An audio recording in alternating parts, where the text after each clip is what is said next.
因為佢清楚咁知道呢段關係最終會令佢心碎，追向無法挽回嘅孤獨。但係佢依然堅定咁樣講咗句 yes。呢個 yes 唔係妥協，亦都唔係認命，而係對生命體驗最崇高嘅致敬。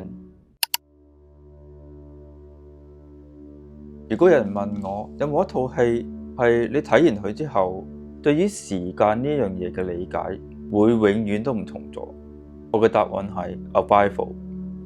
大部分嘅科幻片賣嘅都係外星人入侵、太空大戰、人類絕地反擊，但 Arrival 唔係。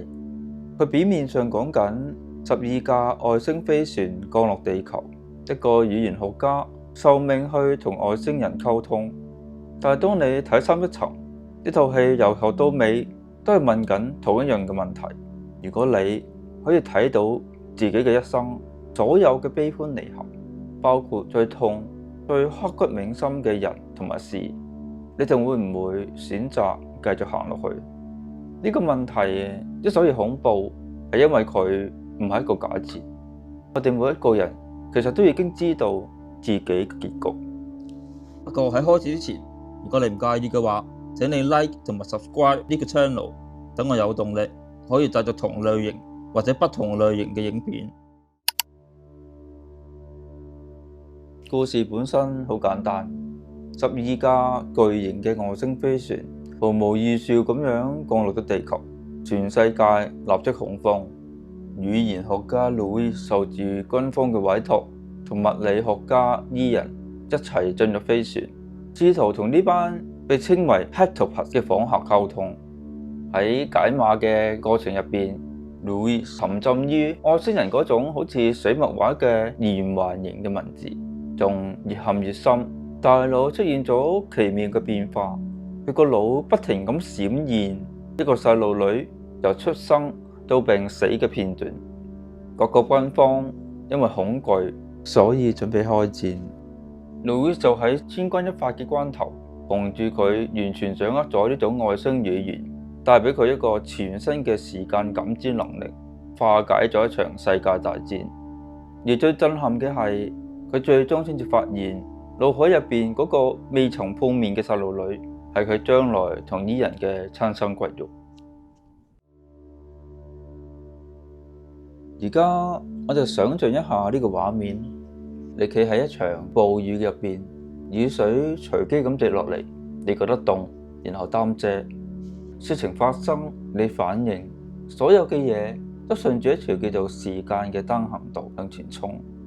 但係如果你嘅大腦突然切換咗作業系統，你可以喺同1秒鐘之內睇到每一滴雨由太平洋蒸發，升上雲層凝結，跌落你個鼻尖。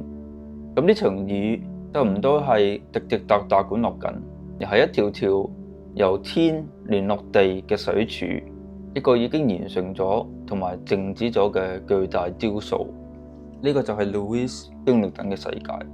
當大腦被重寫，佢由一個避雨嘅普通人變成咗冷靜咁樣觀察暴雨雕塑嘅上帝。但係上帝嘅視覺係有代價嘅。當一個人打破咗時間嘅監牢，睇清楚人生所有嘅悲歡離合之後，到底需要用幾大嘅勇氣先至可以笑住行完一條你明知會損手爛腳嘅路呢？我哋就由最底層嘅講起。人類嘅所有語言嘅底層嘅邏輯都係建基於線性嘅時間，好似我哋講嘢寫字，一隻字咁順序衍生出主語、賓語、謂語。好似我打爛咗個花樽，一定係我先做咗動作，然後先至會產生花樽爛咗嘅結果。呢個因果關係係人類認知世界嘅基石。大腦由細到大被訓練成只能夠處理一條單向嘅流水線。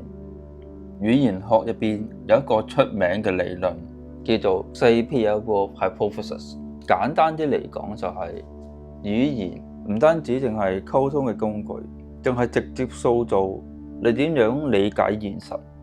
你識咩語言，你個大腦就被迫運用嗰種語言嘅邏輯，去切割世界，而 Arrival 佢將呢個假說推到去極端嘅結論。如果你學識咗一種完全超越線性時間嘅語言，你嘅大腦就會被強制複寫。Hyptopos 嘅語言唔係教你一樣新嘅嘢，而係佢將你個大腦嘅運作方式從底層開始複寫。就好似你部手機唔係裝多咗個 app， 而係你成個作業系統被人強制換咗。你睇世界嘅方式就由呢一刻開始根本唔同咗。佢哋嗰套連環型嘅墨水文字係非線性嘅語義符號，一噴出嚟就係一句完整嘅思想，冇起點亦都冇終點。你要畫一個咁複雜嘅圓環，落筆之前，腦海入邊必須要清楚知道成句說話嘅每一個細節，因為原因同埋結果喺同一個瞬間發生。當 Louis 日以繼夜咁拆解呢個圓環，佢做緊一件好恐怖嘅事。佢將大腦入邊行咗幾十年嘅單行道連根拔起，重新鋪成無邊無際嘅廣場。人類為咗喺大自然生存，夾硬將宇宙嘅資訊切成一塊塊，排成一直線，俾我哋可以理解，因為有獅子行埋嚟，所以要走。但係宇宙嘅真實面貌根本唔係一條直線。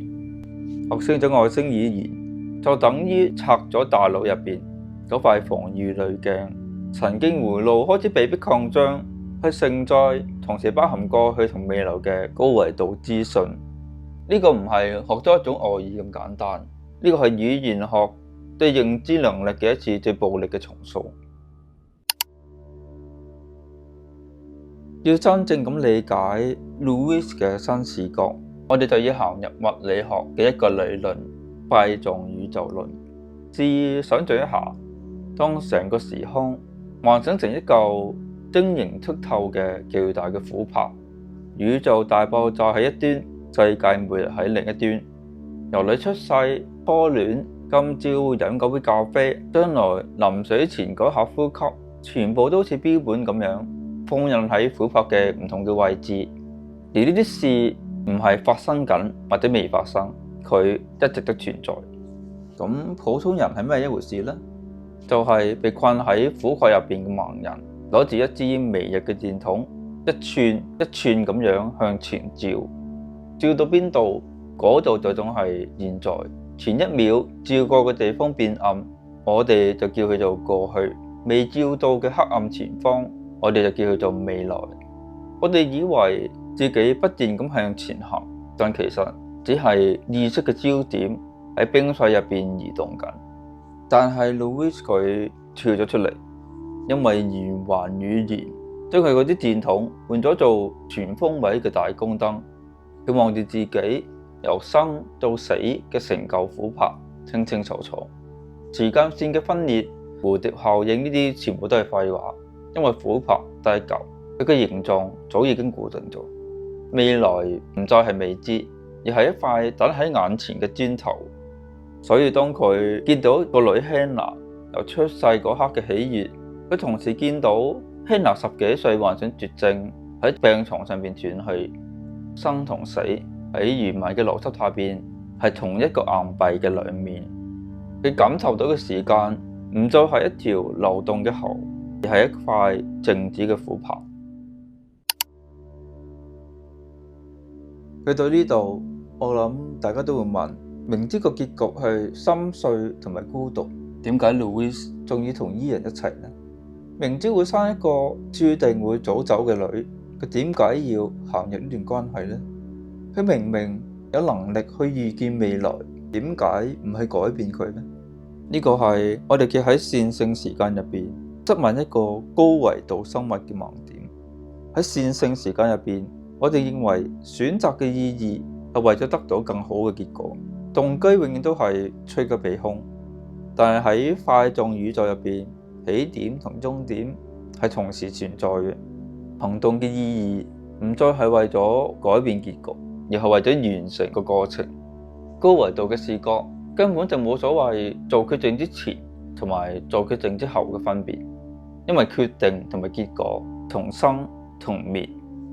你想象一下，你係一個頂級嘅鋼琴家，準備彈奏貝多芬嘅《月光奏鳴曲》，琴譜已經寫好晒喺度，你清楚每一個音符幾時溫柔，幾時激昂，幾時完結。你唔會突然之間中途亂彈一通去改變嘅結局，因為鋼琴家彈奏嘅目的並唔係改寫琴譜，而係親自將一首偉大嘅作品呈現出嚟。對於超越咗時間嘅 Louis 嚟講，人生就係一首完美嘅琴譜。佢預知未來，但係並冇剝奪咗佢嘅行動力，反而令佢變成最投入嘅演奏家。唔係改變，本身就係身處圓形時空結構嘅必然狀態。意志同宇宙嘅宿命合而為一，知道劇本，然後完美咁演繹佢。呢個狀態將自由意志嘅討論推向極致。